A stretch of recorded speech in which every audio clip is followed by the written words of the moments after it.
ఇచ్చిన కానుకలు మీరు దీవించినందుకు స్తోత్రాలు అయ్యా. అందరినీ సాక్షులుగా చేస్తున్నందుకు వందనాలు ప్రభా. మీ గొప్ప కార్యాలే మా జీవితానికి ఆదరణ అయ్యా. గొప్ప సాక్ష్యాలు మా జీవితంలో పుట్టిస్తున్నందుకు వందనాలు స్వామి. ప్రతి వారిపై మీ హస్తం ఉంచండి. ఇప్పుడు మీ లేఖనాలు ధ్యానం చేయబోతుండగా ఆయన నేను మనిషినేనయ్యా. ప్రతి వారం అద్భుతంగా మీ ఆత్మ సహాయం దయచేసి ఆశ్చర్యకరమైన మీ కృప చూపించి మీరు మాట్లాడుతున్నారయ్యా. అదేవిధంగా ఇప్పుడునూ మీరు మాట్లాడండి. ఆనందం కలిగించండి, ధైర్యం దయచేయండి, సందేహాల నుంచి విడిపించండి, సాతాను ప్రభావం నుంచి విడిపించండి. యేసయ్య నామంలో ప్రార్థించి ఈ వాక్యం ప్రారంభిస్తున్నాను తండ్రి. ఆమేన్.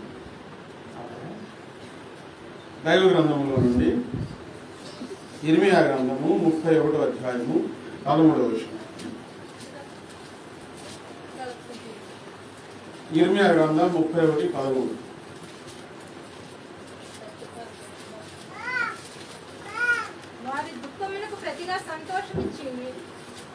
మా పిల్లల్ని కంట్రోల్ చేయండి. వాక్యం మొదలైంది. వారి దుఃఖమునకు ప్రతిగా సంతోషమిచ్చి వారిని ఆదరించెదను, విచారము కొట్టివేసి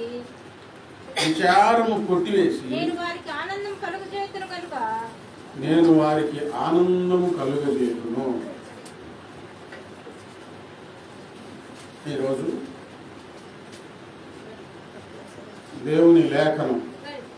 దేవుని లేఖనాలలో నుండి ప్రతిసారి ప్రతి వారం మనం ఆదరించబడుతూ ఉన్నాం. ఈ ఆరాధనలో దేవుని వాక్యం స్పష్టంగా మనతో మాట్లాడి మనకు ధైర్యమును ప్రోత్సాహమును కలుగజేసి దేవుడు మనల్ని ముందుకు నడిపిస్తూ ఉన్నాడు. ఇర్మియా కాలం నాటి వాక్కు, ఇర్మియా జీవితం చాలా ప్రత్యేకంగా, దేవుని చేతిలో మహిమకరంగా, ప్రజల మధ్య బాధాకరంగా ఉంటుంది. ఆ ఇర్మియా ద్వారా దేవుడు చదివించిన మాట, విచారం కొట్టివేసి నేను వారికి ఆనందం కలుగజేతును. ఆనాడు ఇర్మియా ద్వారా దేవుడు మాట్లాడిన మాట ఈరోజు కూడా ప్రభు మాట్లాడుతూ ఉన్నారు. ఈ చిన్న సంఘంలో కొద్దిమందే అని అనుకోకుండా ఆయన వచ్చి అవసరమైతే ఒక్కరితో లేదా అందరితో ప్రతి వారం మాట్లాడుతూనే ఉన్నాడు. మాట్లాడుతున్నాడా లేదా చెప్పండి? మాట్లాడుతున్నాడా లేదా? ఆయన నోటి మాటలు వెల్లడి అవుతూ ఉన్నాయి. మన హృదయాల్లో చీకటి తొలగిపోతుంది, భయం పోతుంది, ఆలోచన కలిగిస్తుంది. ఏమి చేయాలా అనే ప్రోత్సాహం దేవుని వాక్యం మనకి ఇస్తూ ఉన్నది, సరి చేస్తూ ఉన్నది, ధైర్యం ఇస్తూ ఉన్నది, కంట తడి పెట్టిస్తూ ఉన్నది. కళ్ళ వెంట వచ్చే నీళ్లు తుడిచివేస్తూ ఉన్నది దేవుని వాక్యం. ఈ చిన్న సంఘం అది జరుగుతుంది. రోగాలు దయ్యాలు అంటే అవి పోతే పోయి లేకపోతే లేదు. దేవుని వాక్యం మాత్రం సమృద్ధిగా కార్యం జరుగుతూ ఉన్నది. ఈరోజు ప్రభు మాట్లాడుతున్నారు, విచారము కొట్టివేసి నేను వారికి ఆనందము కలుగజేతును అని ఎవరితో చెప్పాడంటే దేవుని నమ్ముకున్న వారితోనే ప్రభు చెప్పారు. దేవుని నమ్మని వారికైనా సరే, నమ్మని వారితో అయినా సరే ప్రభు మాట్లాడతారు. ఏం మాట్లాడతారంటే ఆయన పని ఏంటంటే ఆయన ఉద్యోగం కాదు, అది ఆయన పని బాధ్యత, ఆయన ప్రేమ. మనుషుల హృదయాలలో నుండి విచారమును కొట్టివేసి ఆనందాన్ని ఇవ్వడం.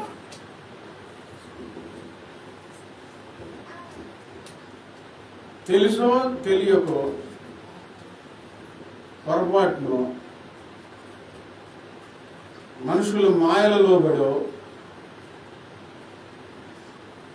పొరపాటున మాట జారి చిక్కుబడి మనుషులు మాయలలో చిక్కుబడి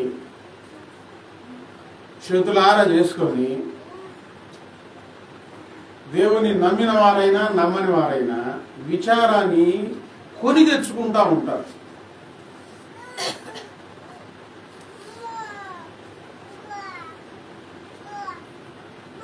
సరుకులు కొనుక్కున్నట్టు కొనుక్కుంటారు. పరుగు ఎక్కడికి? ఆనందం సంపాదించుకోవాలని. ఏమి తెచ్చుకుంటున్నారు? విచారం తెచ్చుకుంటున్నారు. ఉండొద్దు, మన ఇంట్లో ఉండొద్దు, మన మనసులో ఉండకూడదు అని ఆలోచించే దేని గురించి? విచారం గురించి. అది ఉండకూడదు అని అనుకుంటారు, కానీ ఏముంటుంది? విచారమే మిగిలిపోతుంది.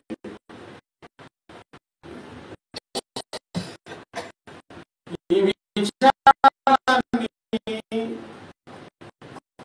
తీసివేసి ఆనందాన్ని హృదయంలో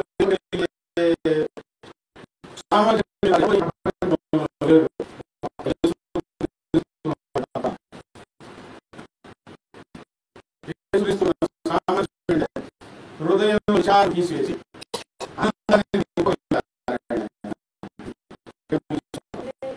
ఆయన కార్యాలన్నీ అవే.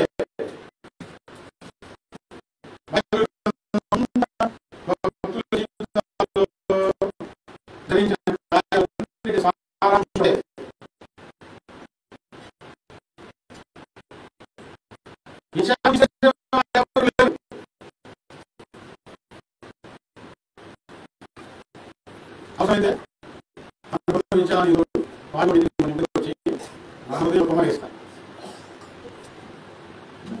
నా బాధ ఇది అంటే నీ బాధ ఏంది, నా బాధ చూడు అని చెప్పి అది కూడా మన పైన పెట్టి వెళ్తారు. విచారం ఏమవుతుంది? దిగులు ఏమవుతుంది? ఇంకా కొంచెం పెరిగిపోతుంది.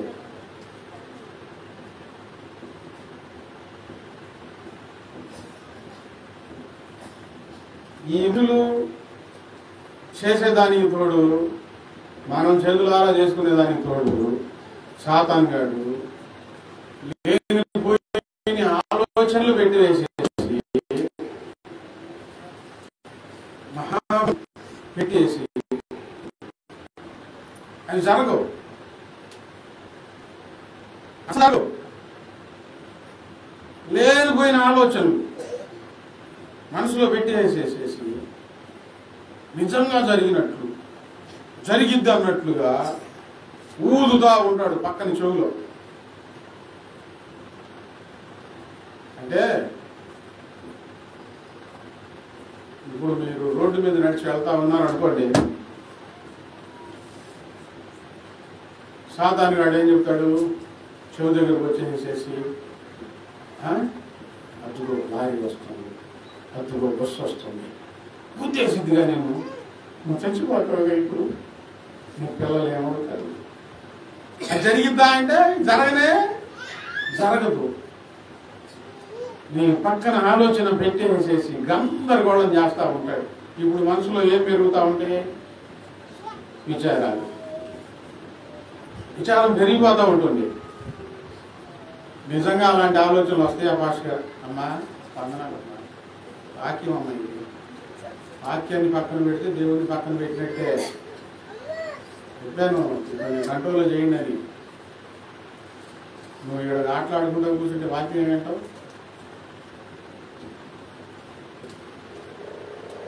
నాకేమో జనంలో అరుస్తుంటే బాధగా ఉంటుంది, అనిపించుకోవాలి. కంట్రోల్ చేయట్లా ఇది కూడా దేవుని సన్నిధిలో ఉండాలి, కానీ వాక్యం కూడా బాగా మన వాక్యానికి చాలా ప్రాధాన్యత ఇవ్వాలి. పిచ్చి పిచ్చి ఆలోచనలన్నీ మీలో విచారాన్ని హెచ్చిస్తూ ఉన్నాయి. చెప్పండి, ఏమవుతున్నాయి? విచారము అధికమవుతూ ఉంటుంది, తగ్గదు. తెలిసిన వాళ్ళు ఏమైనా ఈ విచారాన్ని తీసివేస్తారా? బంధువులు ఎవరైనా ఈ విచారాన్ని తీయగలుగుతారా? రక్త సంబంధులు ఎవరైనా ఈ విచారాన్ని తీసివేయగలుగుతారా? తీసివేయలేడు. ఒకే ఒక్క దారి, దేవుడు నీ విచారాన్ని తీసివేయాలి, దేవుడు నీ విచారాన్ని కొట్టివేయాలి. ఆయన అంటున్నాడు, విచారం కొట్టివేసి ఆనందం కలగజేస్తాను. సంతోషం లేకపోతే జీవితంలో ఎంత బ్రతుకు బతికి ఏం ఉపయోగం? దేవుని పిల్లలంగా మనం ఒకటి చేయాలి, ఎప్పుడూ సంతోషంగా ఉండటం నేర్చుకోవాలి,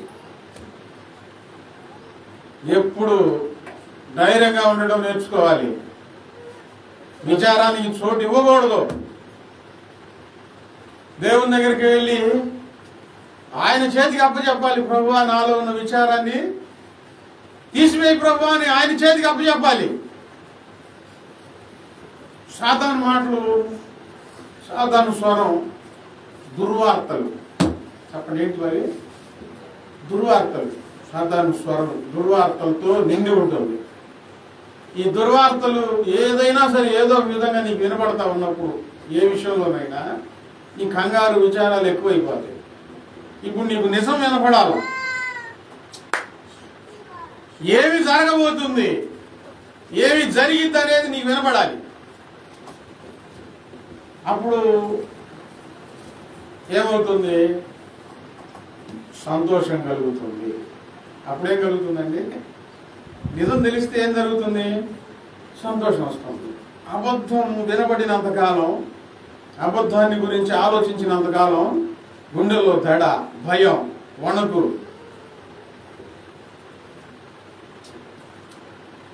ఇక బీపీ కూడా పెరిగిపోతా ఉంది. ఈ మధ్య గవర్నమెంట్ హాస్పిటల్ ఒకళ్ళు బిడ్డలు తీసుకుంటా ఉంటే పక్కన నేను ఉన్నాను. చెబుతా ఉంది, బీపీ బిళ్ళలు అయిపోయాయండి, లేవు, గవర్నమెంట్ ఆసుపత్రిలో తగ్గిపోతున్నాయి. బీపీ బిళ్ళలు గవర్నమెంట్ ఆసుపత్రులు ఎందుకు బీపీ బిళ్ళలు దొరకట్లేదు?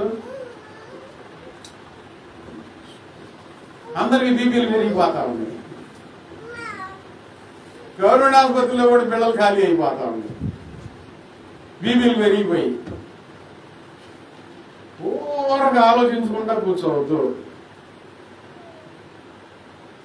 దేవుడు ఏమంటున్నాడు? విచారము నేను విచారం కొట్టివేస్తా, మీకు ఆనందము కలుగజేస్తాను. పిచ్చి పిచ్చి శబ్దాలన్నీ వింటా ఆలోచించుకుంటా కూర్చుంటే, దేవుణ్ణి సంతోష పెట్టాలి అంటే, మనం సంతోషంగా ఉండాలంటే మనం చేయవలసిన పని ఒకటి.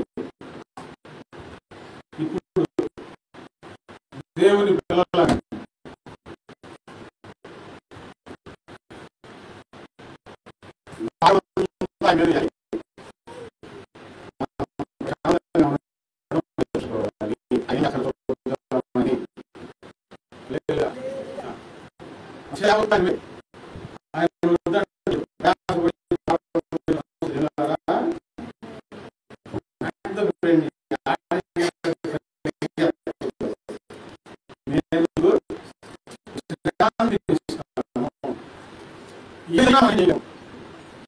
ఆలోచించుకునే మంచి మంది భారము దేవుని వేసి ఏం చేయాలి? భారం దేవుని మీద ఏం చేయాలి?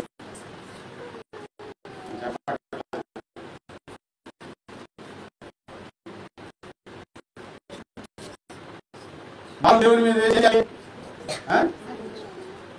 ఈ మాట చెప్తారేమో అనుకుంటాను. ప్రశాంతంగా ఉండండి అన్న, ప్రశాంతంగా ఉండాలి. మళ్ళీ భారం అయిపోయింది, నీవేది భారం భయం వేసుకుంటావా? ఇట్లా అవ్వాలా? ఇలా అవ్వాలా? యేసయ్య ప్రార్థన ఆలకిస్తాడా లేదా? ప్రార్థనకు జవాబిస్తాడా లేదా? ఏదో మాట్లాడతాడా లేదా? మాట్లాడుతున్నాడా లేదా? బైబిల్ చదువుకునే వాళ్ళకి, ప్రార్థన చేసుకునే వాళ్ళకి, ఆయనతో నడిచే వాళ్ళకి ఈ అనుభవం ఉంటుంది. దేవుని దగ్గరికి వచ్చి కూర్చొని ఏమీ వినకుండా, కారం ఆయన మీద వేయకుండా, వాక్య సత్యం తెలియకుండా, ఆయన అంటే ఏంటో సరిగ్గా నేర్చుకోకుండా ఉన్నవారికి భారం ఆయన మీద వేయటం తెలియదు, సంతోషంగా ఉండడం తెలియదు. వీళ్ళు బతుకంతా ఏంటంటే దిగులు దిగులు దిగులు దిగులు, విచారం విచారం విచారం. నాకు వచ్చినన్ని శోధనలు, నాకు వచ్చినన్ని కష్టాలు ఎవరికి రావట్లేదు, ఎవరికి రాకూడదు.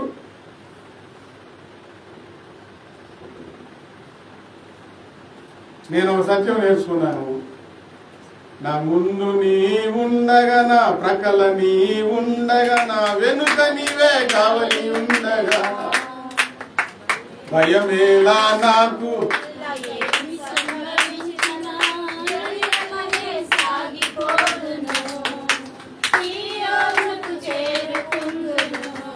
నా ముందు నీ ఉండగా, నా ప్రక్కల నీ ఉండగా, నా వెనుక నీవే కావలి ఉండగా, భయమేలా నాకు. ఇలా ఏమి సంభవించిన జడియకనే సాగిపోదును, సియోనుకు చేరుకుందును. జడియకనే సాగిపోదును, సియోనుకు చేరుకుందును. ధైర్యంగా ఉండవండి. ఏదన్నా జరగని చేసేదేమి ధైర్యంగా ఉండటం. ఎందుకు ధైర్యంగా ఉండాలి? మన ప్రభు నమ్మదగిన వాడు కాబట్టి, మన ప్రభు మనల్ని చేయి విడిచిపెట్టడు కాబట్టి ఈ ధైర్యం. నిజంగా అలాగ నమ్మిన వారు ఏం చేస్తారంటే దిగులు పడరు, విచారానికి చోటు మనసులో ఇవ్వరు, ఎప్పుడూ ధైర్యంగా ఉంటారు. ఆయన చూసుకుంటాడు. ఆయన ఏది జరిగించాలో అది జరిగిస్తాడు. ఆయనకి తెలియకుండా ఏది జరగదు. ఒక నిబ్బరం మన మనసులో వచ్చేసేస్తుంది. మన చేతులారా మనం ఏం చేసుకోకూడదు. ఒకవేళ మన చేతులారా మనం చేసుకున్నా సరే, దేవుని వాగ్దానం ఉన్నది, విచారమును కొట్టివేసి వారికి ఆనందం ఇస్తాను. ఈ విచారం పోవడం కోసం ఎక్కడికి వెళ్ళొద్దు. దయచేసి ఎవరి దగ్గరకు కూడా వెళ్ళొద్దు. ఎవరి దగ్గరికి వెళ్తారంటే ప్రభు స్వరం ఎవరు వింటున్నారో, ప్రభు స్వరం విని ఖచ్చితంగా ఎవరు చెప్పగలుగుతారో వారి దగ్గరకైతే వెళ్ళండి. అప్పుడేం జరుగుతుందంటే ప్రభు యొక్క ఉద్దేశం ఏంటో మీకు తెలియజేయబడుతుంది. ప్రభు ఉద్దేశం మీకు తెలియజేయబడుతుంది. అప్పుడు ధైర్యం వస్తుంది. దేవునికి స్తోత్రం. హల్లెలూయా. అప్పుడు ధైర్యం వస్తుందండి. కళల్లోనైనా మనుషుల మాటల ద్వారానైనా దుర్వార్తలు మీకు వినబడుతూ ఉంటే దాని గురించి మీరు భయపడవద్దు. నాకు ప్రభువు నాడు భవిష్యత్తును ఎరిగిన దేవుడు, కాలచక్రాన్ని నడిపిస్తున్న దేవుడు, భవిష్యత్తును ఎరిగిన దేవుడు. ఆయనకు తెలుసు ఏం జరగబోతుందో, ఏది జరగదో ఆయనకు తెలుసు. దావీదు జీవితంలో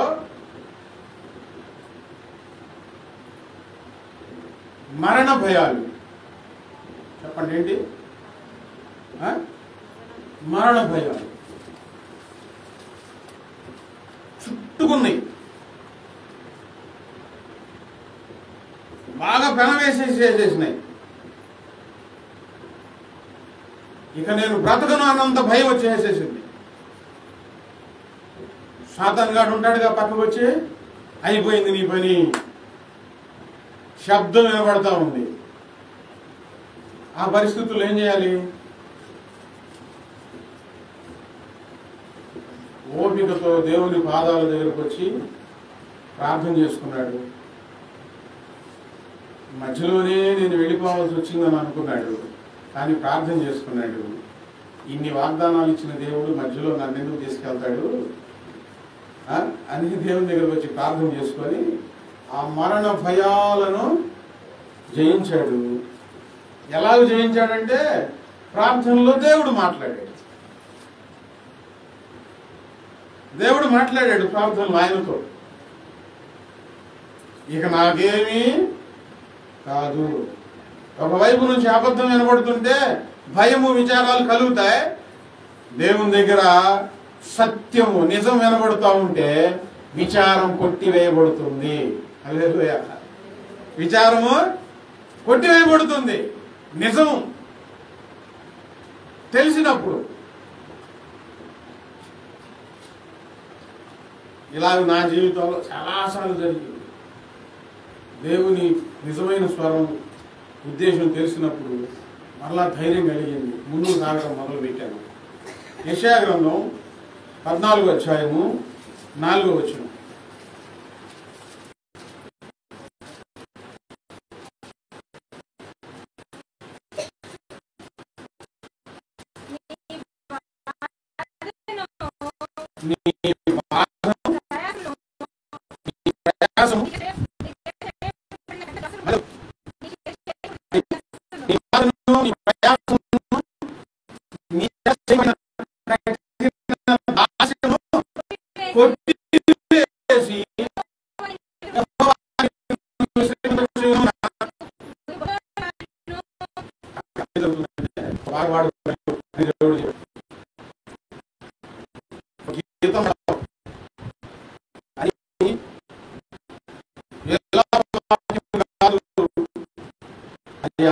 నీ మనసులోకి వస్తుంది, సంతోషం నీ మనసు చుట్టి సంతోషపడతావు.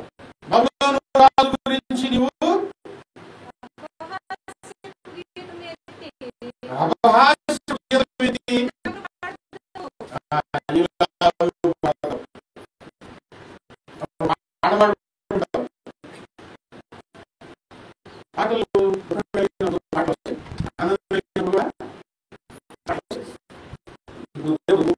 నీ బాధను, నీ ప్రయాసము, నీ చేయబడిన కఠిన దాస్యమును కొట్టివేసి. దేవుడు ఏం కొట్టివేస్తున్నాడు? విచారాన్ని కొట్టివేసేస్తున్నాడు. నీ బాధను, నీ ప్రయాసమును, నీ చేత చేయబడిన కఠిన దాస్యమును కొట్టివేసేస్తున్నాడు.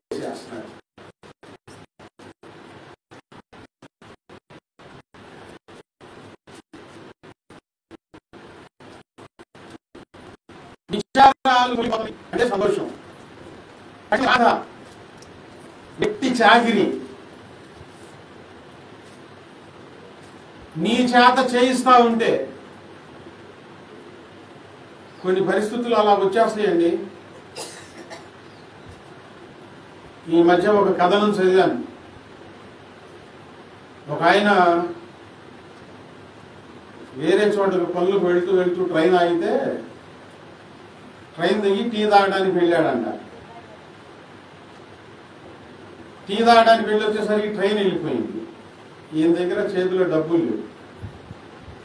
ఆయన హోటల్ ఆయన దగ్గరికి వెళ్ళి ఎవరి దగ్గరకు వెళ్ళి ఇట్లా సంగతి అయ్యా నా పరిస్థితి అంటే ఆయన తీసుకొని వెళ్ళి ఇంట్లో భోజనం పెట్టేసేసి గొర్రెల కాడ పెట్టి చాకరీ చేపిస్తున్నాడంట.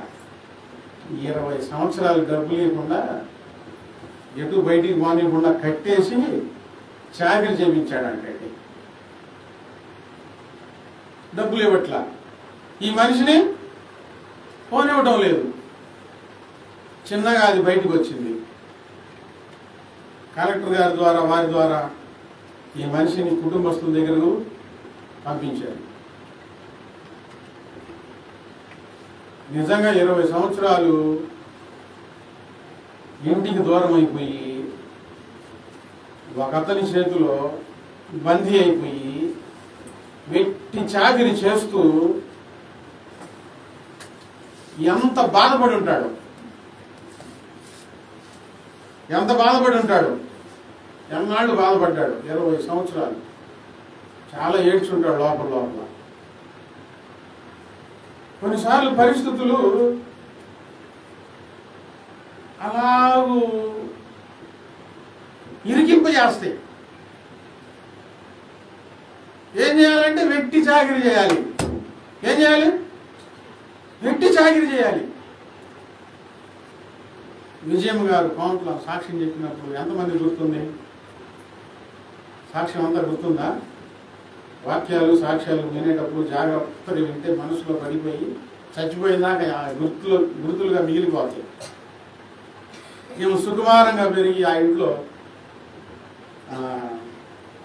సుఖపడితులు అనిస్తే ఆ ఇంట్లో ఆమె చేత వెట్టి చాకిరి చేయించారు. చేతులు బొబ్బలు కట్టేయంట తెలియక. వాళ్ళ అన్నయ్య తమ్ముడు వచ్చి చూస్తే వెట్టి చాకిరి చేస్తుంది. ఏందమ్మా నువ్వు వెట్టి చాకిరి చేస్తావు అంటే ఒక్క ముక్క కూడా ఇంటికాడ చెప్పుకోలేదంట. ప్రార్థన చేసుకుంటా ఉంది. ఆ కుటుంబంలో క్రమేణా దేవుడు ఆమెను ఆ కుటుంబానికి తలగా ఉంచాడు. ఇప్పుడు చాలా సంవత్సరాలు ఆ ఇంట్లో వెట్టి చాకిరి చేస్తూ బ్రతికిందండి. అంటే కొంతమంది జీవితాలు అంతే. ఏ పని చేపించమని పెళ్లి చేసుకుంటారా?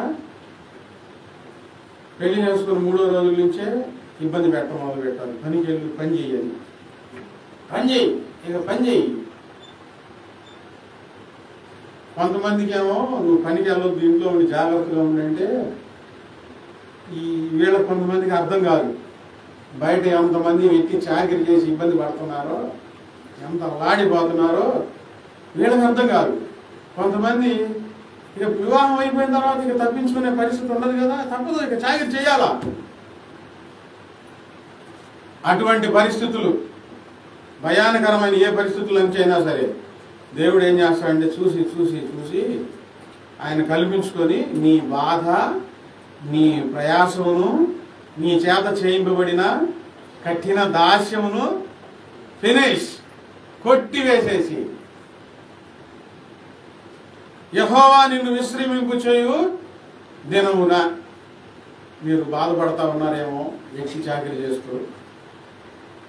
ఎవరు లేక వెట్టి చాకిరి చేస్తున్నారో, జీవితంలో చిక్కుకొని పోయి తప్పక వెట్టి చాకిరి చేస్తున్నారో, బాధపడుతూ ప్రయాసపడుతూ ఉన్నారో, ఇదిగో ఎవ్వరూ దానిని తీలేరులే కానీ దేవుడు దానిని కొట్టివేసే రోజు ఒకటి ఉన్నది.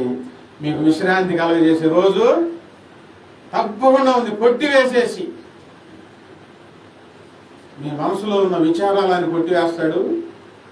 మీ బాధను, మీ ప్రయాసమును, మీ చేత చేయింపబడిన కఠిన దాస్యమును ఆయన కొట్టివేసేస్తాడు. ఇక ఉండవు, విశ్రమింపజేస్తాడు.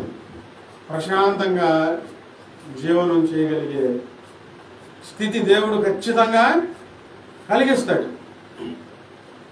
ఇప్పుడు ఈ 2 విషయాల్లో, ఈ 2 సందర్భాలు మనం ధ్యానం తీసుకునే 2 సందర్భాల్లో భౌతికంగా జరిగేవి. ఎవరికైనా తప్పదు. ఎలాగో ఇరుక్కుపోతామో, ఎలాగో బయటపడతామో మనకు తెలియదు. కానీ మన ప్రభువు ఉన్నారు, ఖచ్చితంగా వాటిని కొట్టివేయగలుగుతాడు. గలతీయులకు రాసిన పత్రిక, కొలస్సీయులకు రాసిన పత్రిక, 2వ అధ్యాయం 14వ వచనం.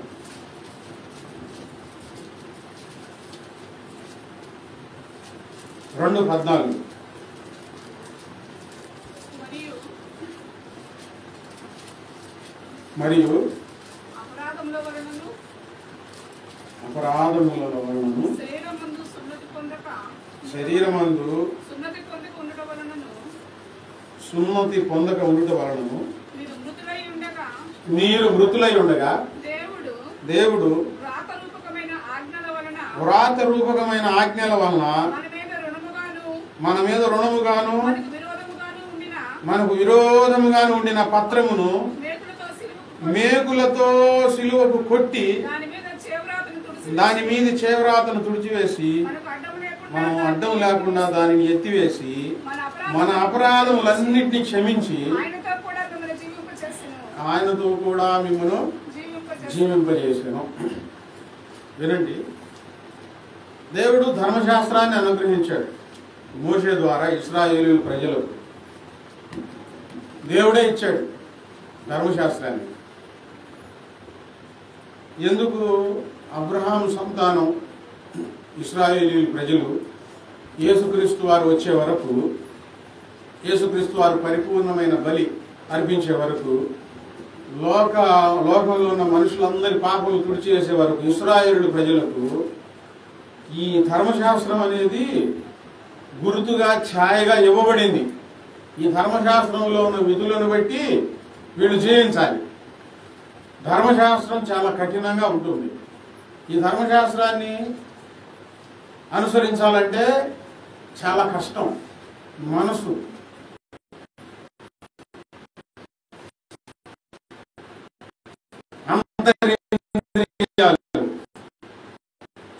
చాలా కలిగి ఉండాలి.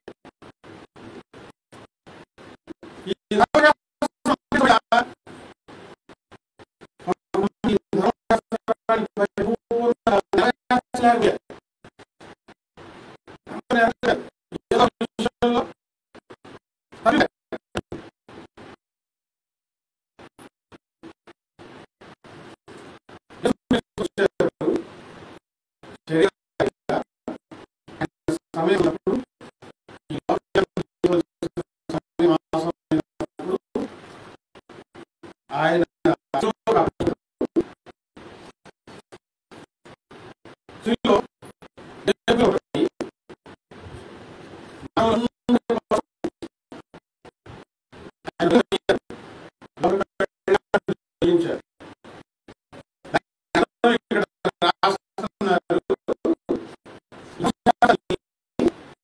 చేతితో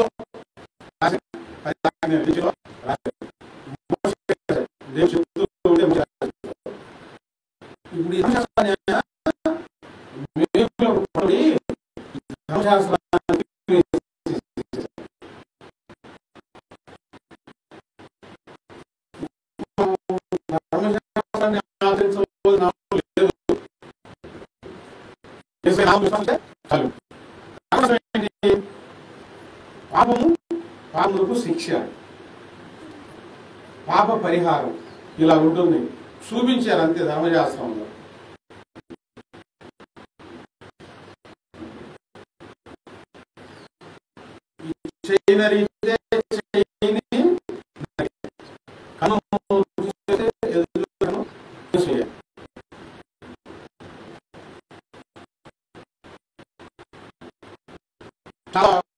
చాలా బాధాకరంగా ఉంటుంది.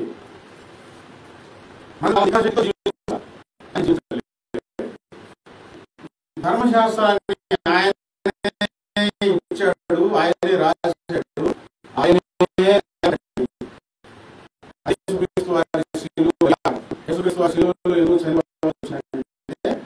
ధర్మశాస్త్రాన్ని కొట్టేయడానికి. ధర్మశాస్త్రాన్ని ఎక్కడ కొట్టేశాడంటే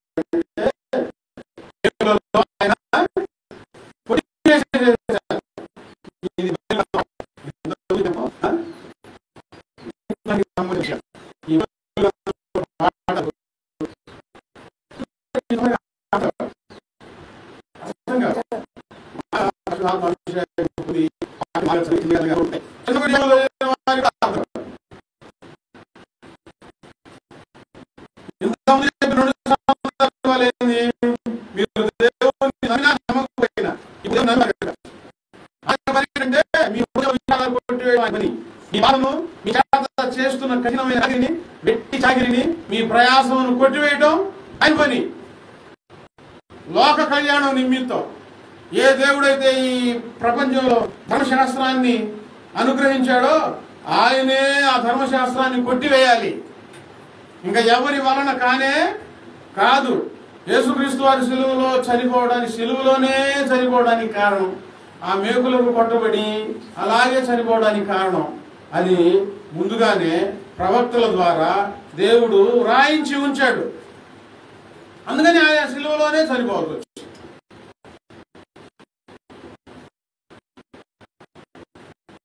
ఇంకో విధంగా చచ్చిపోవచ్చుగా.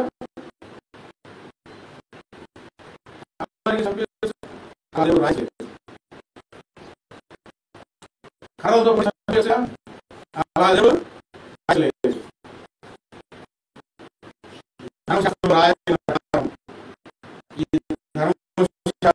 పాత నిబంధనను కొట్టివేసేసి నూతన నిబంధన రాసిన ఆయన కొట్టివేసేసేసాడు. ఇప్పుడు మనం చేసిన మంచి క్రియల వల్ల మనకు బలం ఉండదు. దేవుని నమ్మినా నమ్మకపోయినా మనం చేసే పుణ్యకార్యాల వల్ల పరలోకం మనకు దక్కదు, మన పాపం పోదు.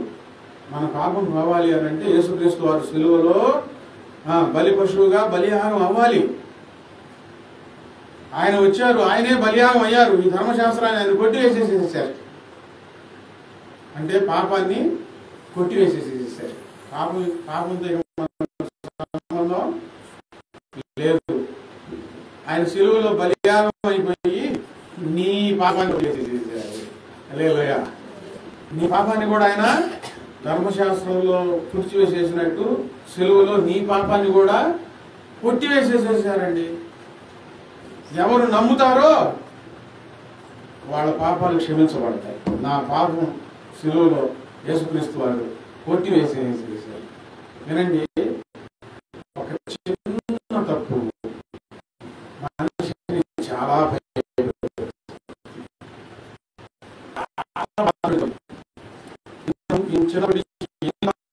చేశాం.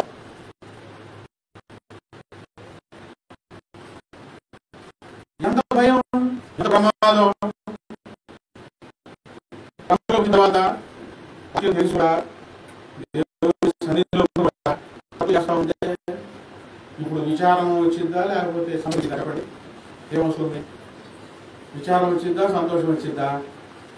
సంతోషం రాదు. చిన్నదైనా పెద్దదైనా పాపం చేస్తే ఏమొస్తుందంటే భయం వస్తుంది, విచారం వస్తుంది, భయంకరమైన వేదన కలుగుతుంది. యేసుక్రీస్తు వారు మన పాపాలన్నింటినీ సిలువలో కొట్టివేసేసారు. పాపం ఎవరిలో అయితే ఉంటుందో వాళ్ళలో సంతోషం ఉండదు, నెమ్మది ఉండదు, ప్రశాంతంగా ఉండలేరు. పాపాన్ని ఎవరు విడిచిపెడతారో వాళ్ళలో సంతోషం ఉంటుంది. యేసుక్రీస్తు వారు మన పాపాలన్నీ తీసివేయడం కోసం ఆయన సిలువలో నలగొట్టబడ్డారు. ఆయన ఇచ్చిన ధర్మశాస్త్రాన్ని మనకు అడ్డం లేకుండా ఎత్తివేసేసారు. ఇప్పుడు మనం మంచి పనులు చేయడం కాదు. మంచి పనులు అంటే ధర్మశాస్త్రంలో ఉన్న ప్రకారం నడుచుకోవాల్సిన అవసరం లేదు. మంచి పనులు చేయాలి. మన మంచి పనుల వల్ల మనకు నీతి కలగదు. యేసుక్రీస్తు వారు మన కొరకు చనిపోయాడన్న నమ్మకం నీలో కలగాలి. పాపాన్ని పూర్తిగా విడిచిపెట్టాలి. పాపాన్ని విడిచిపెట్టినంతకాలం ఏదో ఒక మూల నీలో భయాన్ని అది సృష్టిస్తుంది, భయాన్ని సృష్టిస్తుంది, ఆందోళన సృష్టిస్తుంది. వినండి, ఇప్పుడు ప్రభువా నన్ను ఆదుకో, నాకు సహాయం చేయి, నన్ను బలపరచు అని అడుగుతూ ఉంటావు, ప్రార్థన చేస్తూ ఉంటావు, ఏదో నీ బాధ చూపుని ప్రార్థన చేస్తూ ఉంటావు. దేవుడు వచ్చి నీ విచారాన్ని తీసివేయాలంటే, నీ బాధను తీసివేయాలంటే ఏది అడ్డంగా ఉంటుంది? ఏది అడ్డంగా ఉంటుంది? నీ పాపం. ఏం అడ్డంగా ఉంటుంది? నీ పాపం, నీ తప్పులు. ఇప్పుడు దేవుడు విచారం తీసివేయాలా వద్దా? చెప్పండి. తీసివేస్తాడని నేను చెబుతున్నాను, నీ బాధ తీసివేస్తాడని చెబుతున్నాను. ఆనందం కావాలా వద్దా? కావాలా వద్దా? విచారం తీసివేయాలా వద్దా? ఇప్పుడు ఏం చేయాలి? దేవుని దగ్గర గట్టిగా చెప్పాలి.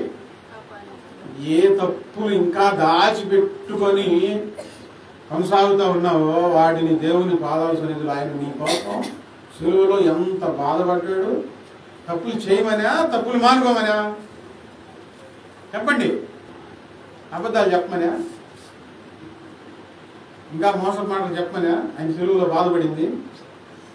నూతన జన్మ పొంది నూతనంగా జీవిస్తారని ఆ సిలువలో మన పాపాలన్నింటినీ ఆయన కొట్టివేసేసాడు. దేవుని దగ్గరకు వచ్చి ఇంకా భయంకరమైన వేదనతో, భయంకరమైన సమస్యలతో ఉంటున్నావంటే నీ తప్పులు దాచిపెట్టుకొని దేవుని దగ్గర ఒప్పుకోవటం లేదు. ఈరోజైనా ప్రభువా, నా నోటి మాట వల్ల ఈ పొరపాటు జరిగింది, నా శరీరంలో ఈ పొరపాటు జరిగింది, నా కనులలో ఈ పొరపాటు, నా చూపుల్లో ఈ పొరపాటు జరిగింది. స్వామి క్షమించు నాయన, నా కొరకు ఇలా చనిపోయావయ్యా, నా కొరకు బాధపడ్డావు ప్రభువా. దేవుని పిల్లలారా, మనం ఇప్పుడు బాధపడతా ఉండకూడదు. సంతోషంతో, ధైర్యంతో ముందుకు దేవుల్లో కొనసాగాలి. భయాలు వస్తూ ఉంటాయి, భయాలను జయించాలి. పిరిగితనం వస్తూ ఉంటుంది, పిరిగితనాన్ని జయించాలి. శోధనలు వస్తూ ఉంటాయి, శోధనలు మనం ఏం చేయాలి? జయించాలి. కుమిలిపోకూడదు. ఒకే ఒక్క రీజన్, మన తప్పులేంటో తెలుసుకొని వదిలిపెట్టగలిగితే ప్రభువు పడిన శ్రమలకు ఫలితం దక్కి ఆయన అలా కొట్టివేసేస్తాడు. కొట్టివేయడం అర్థమైంది, నేను చెప్తా ఉన్నాను. అలా కొట్టివేసేస్తాడు. నేను తప్పు చేశాను ప్రభువా, నాదే తప్పయ్యా అని దేవుని దగ్గర ఒప్పుకున్నాం అనుకో, కొట్టివేయబడుతున్నది. ఇంకా ఎవరిని మాట్లాడనివ్వదు. ఇప్పుడు కోర్టులో కేసు ఉండిచ్చి తిరుగుతూ ఉంటారు. మనుషుల చేతుల్లో ఉండదు, అది న్యాయాధిపతి చేతుల్లో ఉంటుంది ఆ కేసు. ఆయన కొట్టివేసేసాడు అనుకోండి, ఇంకెవరేమీ చేయలేరు, ఎవరు ఏం చేయలేరు. అలాగే నీ విచారం కొట్టివేయబడాలన్నా, నీ బాధ కొట్టివేయబడాలన్నా, నీ కఠిన దాస్యం తీసివేయబడాలన్నా దేవుని దగ్గరకు వచ్చి నీ తప్పులు ఒప్పుకో. రెండవది, నువ్వేం తప్పు చేయలే, ఏం తప్పు చేయలేదు, నువ్వు పరిశుద్ధంగానే ఉంటున్నావు, చాలా పరిశుద్ధంగా ఉంటున్నావు, ప్రార్థన చేసుకుంటా ఉన్నావు. అయినా నీ జీవితంలో కొన్ని పరిస్థితులు ఏర్పడ్డాయి, భయానకరమైన పరిస్థితులు. ఆయనే కలగజేసుకొని ఈరోజు వాటిని అన్నింటినీ కొట్టివేయబోతాం. దేవుని స్తోత్రం. ఆయన కొట్టివేసేస్తాడు.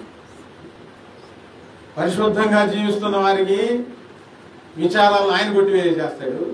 పాపంలో ఉంటే, భయపడుతూ ఉంటే పాపం ఒప్పుకోండి, ఆయన తీసివేసేస్తాడు. మూడవది, నువ్వు సరి చేయబడాలని ఆయనే ఒక శోధనను, ఒక కష్టాన్ని నీ మీదకి పంపించాడు అనుకోండి, ఎవ్వరూ దానిని కొట్టివేయలేరు, ఎవ్వరూ కొట్టివేయలేరు. మళ్ళీ ఆయన వచ్చే దాన్ని కొట్టివేసేసేసాడు. నేను తీసివేస్తున్నాను, ఇక నువ్వు ప్రశాంతంగా ఉండొచ్చు, ఆయన వచ్చే తీసివేయాలి. ఇప్పుడు అది తీసివేయబడాలంటే ఇప్పుడు నువ్వేం చేయాలి? ఏం చేయాలి? సరి చేయబడాలి. సరి చేయబట్టలేదు, సరి చేసుకోవట్లేదు. వాక్యం ఎంత గద్దిస్తున్నా సరి చేసుకోవట్లా. ఏం కాగలే అన్నయ్య, దేవుడు అర్థం చేసుకుంటాడే. అమ్మ ఇంకా పెరిగిపోయింది బాధ. నేను నీవు సరిగ్గా చూసుకొని దేవుడు ఇన్నిసార్లు ఎందుకు నాతో మాట్లాడుతున్నాడు, నేనేం సరి చేసుకోవాలి, ఎక్కడ సరి చేయబడాలని చెప్పి జాగ్రత్తగా పరీక్షించుకుంటే ఇక నీ జీవితంలో ఆ కష్టాన్ని, దేవుడు పంపించిన కష్టాన్ని ఆయన కొట్టివేయడు. ఇక ఉండదు. నువ్వు సరి చేసుకునే వరకు ఆ కష్టం అంతే ఉంటుంది. అప్పుడు ఏం జరుగుతుంది? నీకు బాధ, పాస్టర్ గారికి బాధ. అయ్యో ఏంది పిల్లలు ఇట్లా ఉంటున్నారు, ఎట్లా ఎట్లా ఎట్లా ఎట్లా. నీ పిల్లలకు బాధ, కుటుంబానికి బాధ. నువ్వు సరి చేయబడాలి, దేవుని చేతుల్లోనికి రావాలి. కర్ర అయినా, బొంగు అయినా, ఇనుప వస్తువు అయినా, వస్తువు తయారు చేసేటప్పుడు అది సరిగ్గా రాకపోతే మళ్ళీ చెప్తారు, మళ్ళీ కొలింలో పెడతారు, మళ్ళీ సుత్తో కొడతా ఉంటారు సరిగ్గా వచ్చిన దాకా. అలాగే ఉండొద్దు, వంకరగా ఉండొద్దు, వాడి బుద్ధులతో ఉండొద్దు. ఎక్కడ సరి చేయబడాలో నువ్వు తెలుసుకో. అప్పుడేం జరుగుతుందంటే దేవుడు నీ మీదకు కావాలని పంపించిన కష్టం, శోధన, శ్రమ ఆయన కొట్టివేసేస్తాడు. హల్లెలూయా. మోకరించండి, మోకరించండి.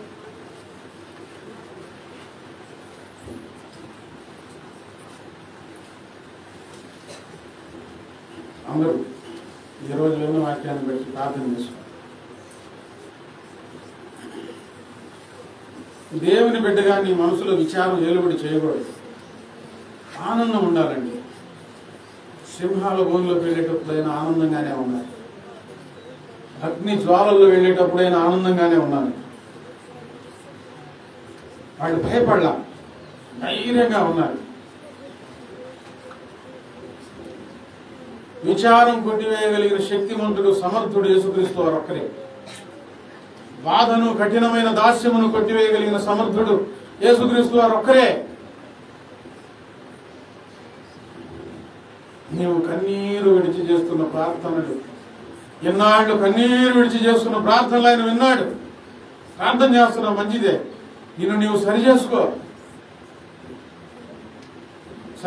నిన్ను నీవు సరి చేసుకొని ఎవరకు ఆయన పంపించిన ఆ కష్టం నీ మీద నుంచి తొలగిపోదు. నిజం బిడ్డ, ఎంతమంది సేవకుల దగ్గర తిరిగినా తొలగిపోదు. ఏం సరి చేసుకోవాలో ఒకసారి పరీక్షించుకోండి. మాటల్లోనా, చూపుల్లోనా, ప్రవర్తనలోనా ఎక్కడ లోపం ఉన్నది కళ్ళు పైకెత్తండి. చిరుపురుట సీదా ప్రార్థన గారు, ముగ్గురు ప్రార్థన గారు.